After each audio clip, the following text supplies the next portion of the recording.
Bom, vamos para a nossa pauta, meus amigos, porque uma crise silenciosa está ameaçando o funcionamento das Nações Unidas. E foi um alerta que o Antônio Guterres, o português que é secretário-geral da ONU, deu ao mundo. Antes eu vou tomar aqui um gole do meu cappuccino.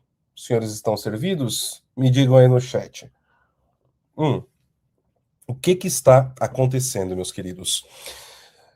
Vocês sabem que, pelo menos, tá? Pelo menos há uns 8 meses aqui, nós já estamos falando de que a mudança da ordem global, o choque das placas tectônicas geopolíticas está acontecendo. Acredito que vocês estão bem familiarizados já com esses termos aqui no PHVox que eu venho utilizando e cunhando com vocês.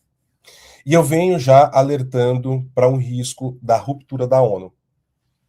Em setembro, outubro do ano passado, eu fiz um programa dedicado a isso, explicando que os problemas que a ONU tem, a ONU, a gente sabe o quão pérfida e nefasta ela se tornou, sabemos disso, mas eu também alertei para um problema maior, que seria a ruptura, né, do nada. E depois disso, estamos vendo uma nova tentativa de organização, que seria o Conselho da Paz do Trump, para substituir o Conselho de Segurança da ONU. Na fotografia de hoje, tá? E eu sei que isso pode até parecer uma espécie de subterfúgio, mas eu não acredito que esse Conselho da Paz vá vingar, mas eu acho que ele é um primeiro passo para uma nova solução que venha para tentar substituir a ONU. E agora, Antônio Guterres, ele trouxe para a gente um fator que até então estava fora dos holofotes, um fator que não estava sendo discutido, um fator que não estava sendo observado. E o que é, meus caros? A ONU está sem dinheiro. Os países não estão fazendo as contribuições necessárias para manter a instituição. Eu estou com uma matéria aqui da BBC Internacional, onde ele traz aqui esse alerta. A ONU corre um risco de colapso financeiro iminente, alerta o secretário-geral.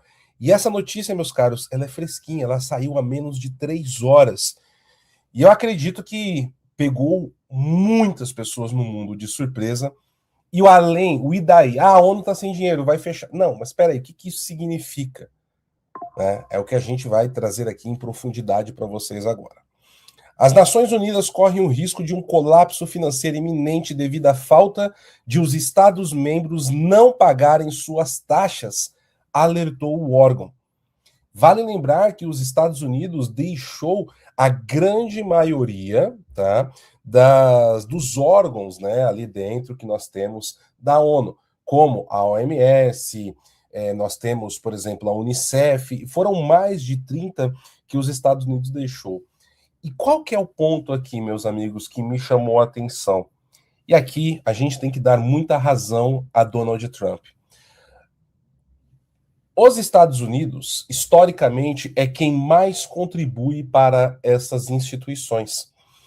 E ele é o que acaba servindo ali como bobo da corte, porque ele faz volumes e volumes imensos de contribuição, dinheiro do pagador de imposto americano que é posto ali, só que quem acaba comandando por meio de subterfúgios e politicagem são outros países e muitas vezes aqueles que lutam contra os interesses do próprio Estados Unidos da América. E justamente quando, 2 semanas depois que os Estados Unidos formalizam a saída de diversos órgãos ali dentro, nós estamos vendo aqui agora esse alerta do Antônio Guterres. O que nos leva a pensar, meus amigos, que o dinheiro americano ele é muito mais necessário para esses organismos do que se imagina. Eu vou continuar a matéria, mas nós temos um outro ponto, que é a própria OEA. Recentemente, os Estados Unidos da América fez uma ameaça, ali no final do ano passado, de que se a OEA não mudasse a sua agenda, que é a Organização dos Estados Americanos, a qual o Foro de São Paulo e o PT tenta destruir a todo custo para substituir pela CELAC, os Estados Unidos também iriam se retirar. E olha só, são mais de 30 estados membros na OEA. Só os Estados Unidos é responsável por 50% da manutenção de toda a estrutura que ali está. Rapidamente, ó, a OEA começou a se movimentar e cresceu a influência dos Estados Unidos nas decisões do organismo. Mas eu vou continuar aqui a matéria que a BBC produziu. Antônio Guterres disse que a ONU enfrentava uma crise financeira que estava se aprofundando, ameaçando a entrega dos programas, e que o dinheiro poderia acabar até julho. Ele escreveu em uma carta a todos os 193 Estados-membros de que eles precisavam honrar seus pagamentos obrigatórios ou reformular as regras financeiras da organização para evitar o colapso. E agora, meus amigos, aí a gente vê que é a situação onde a criança chora e a mãe não ouve. Por quê? O que nós temos aqui? De maneira clara e direta. Nós podemos ter críticas pontuais à retórica mais agressiva que o Trump está utilizando com determinados aliados, sem sombra de dúvidas. Sabemos que um fim abrupto da ONU pode abrir o caminho para coisas piores do que a própria ONU? Também. Mas é inegável que, por muito tempo, o governo americano foi utilizado por diversas forças, inclusive dentro dos Estados Unidos da América, tá, para poder financiar um sistema de controle global, ao qual o Brasil é um dos signatários mais idiotas que existem, porque tudo que vem da ONU diretamente, o Brasil, né, abre a boquinha e recebe ali como se fosse o melhor alimento que está sendo dado, essas diretrizes da ONU para dentro do Brasil. E ao que tudo indica, Donald Trump, então, está literalmente, né, usando um termo que ele gosta bastante de falar, drenando o pântano, né, drain the swamp. É o que o Donald Trump parece estar fazendo aqui. E aqui eu estou tentando ser bem assertivo no que eu estou falando, meus amigos. Porque não se trata de uma questão de achar o Trump lindo, maravilhoso, fazer aquela torcida, o Trump não erra, e como o pessoal faz. Não é isso. Mas o que é certo é certo. E ele está também cumprindo uma promessa de campanha aqui. E a gente percebe que na hora que o dinheiro americano saiu, o tamanho do buraco apareceu. E isso é, por exemplo, uma das coisas que eu defendi como um acerto do Trump quando ele forçou os países da OTAN subir de 2% para 5% o investimento do PIB em defesa. E agora a ONU se viu com as calças na mão, pelado, tu com a mão no bolso, enviando cartas para o pessoal, então, rapidamente começar a suprir essas lacunas que aí estão. E agora eu queria saber qual vai ser a posição de países como a China, a Rússia, o Irã, a Turquia, o Brasil. Esses países são os primeiros a falar. O próprio Luiz Inácio Lula da Silva disse: precisamos fortalecer a ONU, precisamos voltar à organização das instituições. O último discurso de Vladimir Putin no Fórum Econômico Mundial em 2021 também foi nessa linha. Precisamos voltar à estruturação dentro das Nações Unidas. Sim, Putin, aquele que está lutando contra o globalismo, né? Ele também estava apelando a isso. Amanhã, na análise da semana, teremos uma pauta importantíssima sobre Cuba e Venezuela, onde a Rússia está fazendo apelos e alertas dentro da ONU. Porque a ONU sempre foi controlada, desde a época de Stalin, por interesses colegiados da União Soviética e seus aliados. E os globalistas, que hoje são colocados como os vilões do mundo, que são em determinada medida, sim, talvez não tanto quanto pintam, mas estão por trás de muita coisa errada definitivamente, também fazem aí uma suruba ideológica desde os tempos soviéticos e pegaram muitas pautas da ruptura da União Soviética e implementaram como um socialismo aqui, né, suave, um socialismo lento, um socialismo fabiano.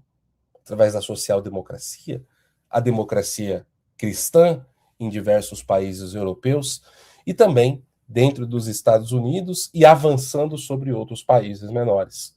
Mas, e agora? E agora Lula, Xi Jinping, Putin, Erdogan?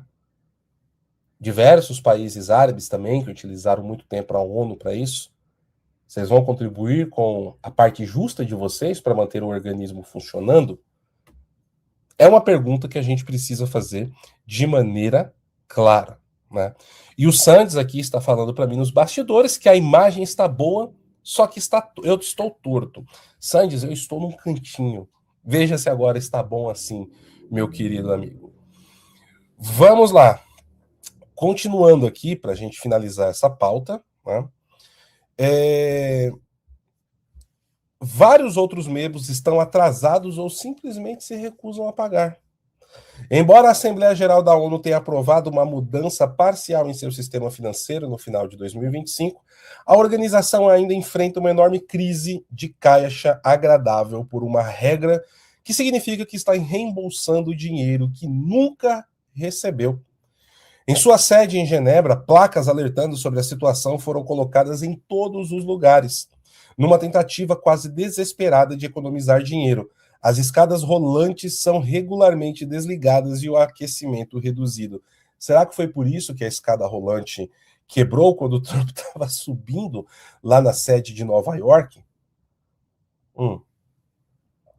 É uma dúvida que nós temos aí de maneira bem clara também para ser colocada aqui. E o Santos diz que agora está melhor e rindo da minha cara, pessoal. Guterres escreveu em sua carta que a ONU já enfrentou crises financeiras no passado, mas que a situação atual era, abre aspas, categoricamente difícil. Ele continua: decisões de não honrar contribuições avaliadas que financiam uma parte significativa do orçamento regular aprovado foram formalmente anunciadas. Ele disse que a integridade de todo o sistema depende dos estados cumprirem sua obrigação sob a Carta da ONU de pagar suas contribuições tributadas, acrescentando que 2025 terminou com um valor recorde não pago. Agora aqui, pessoal, vocês sabem qual é o tamanho em percentual da inadimplência? Chutem aí no chat. Vamos lá. Chutem aí no chat. Por favor. Coloquem aí no chat. Vamos ver quem acerta aí a quantidade de inadimplência dentro da ONU. Enquanto o pessoal vai chutando, você que está aqui conosco, e somos mais de 2.500 telas em todas as redes, no YouTube, 1.618, tá faltando muito like, deixa o seu like aí, pessoal. Vamos lá.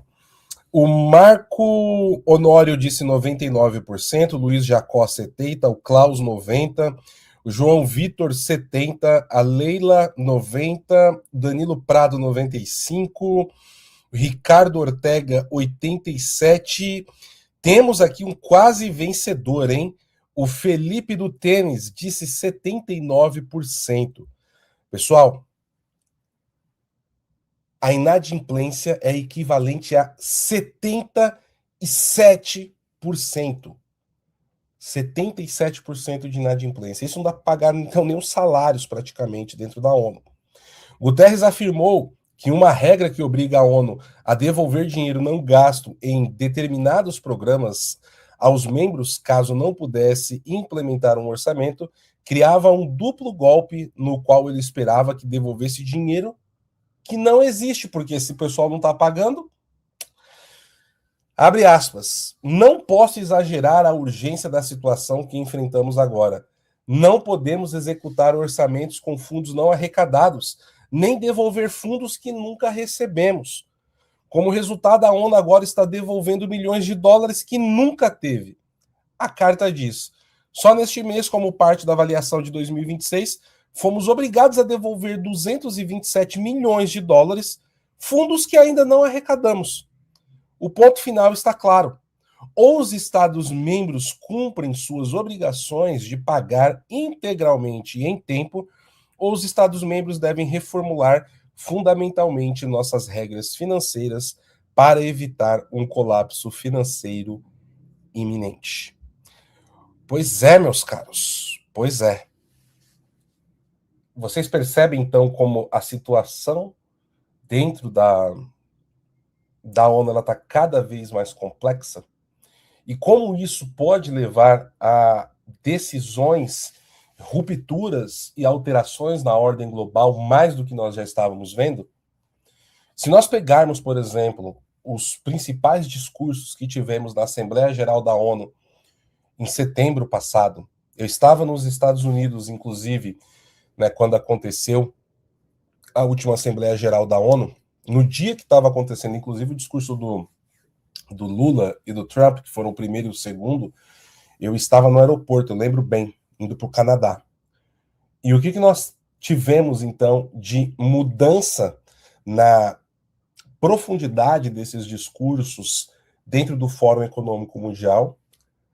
E agora o que nós estamos assistindo é essa carta, podemos falar desesperada, do Antônio Guterres.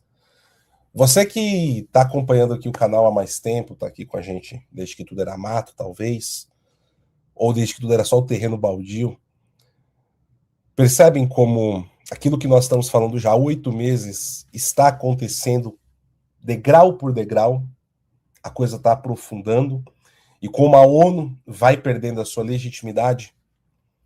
Meus amigos, eu não sei se a ONU dura efetivamente mais 2 ou 3 anos, não. Ela pode até continuar existindo enquanto instituição, mas ela está deixando de ser relevante a passos largos e muito rápidos, tá?